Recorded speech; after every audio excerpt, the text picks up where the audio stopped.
நாடு முழுவதும் பக்ரீத் பண்டிகை இன்று உற்சாகமாக கொண்டாடப்படும் நிலையில் திருப்பத்தூர் மாவட்டம் வாணியம்பாடி காதர்பேட்டை ஈத்கா மைதானத்தில் திரளான இஸ்லாமியர்கள் குவிந்து சிறப்பு தொழுகையில் ஈடுபட்டனர்.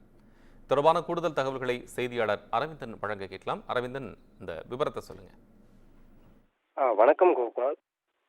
நாடு முழுவதும் இன்று பக்ரீத் திருநாள் கொண்டாடப்பட உள்ள நிலையில் திருப்பத்தூர் மாவட்டம் காதர்பேட்டை பகுதியில் உள்ள ஈத்கா மைதானத்தில் வாணியம்பாடி மற்றும் அதன் சுற்றுவட்டார பகுதிகளைச் சேர்ந்த பல்லாயிரக்கணக்கான இஸ்லாமியர்கள் ஒன்றிணைந்து பக்ரீத் சிறப்பு தொழுகையில் ஈடுபட்டனர்.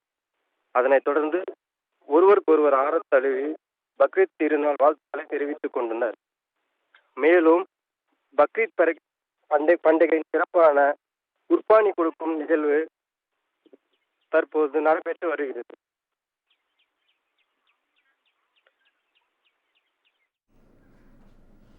அரவிந்தன், உங்களுடைய விவரங்களுக்கு நன்றி.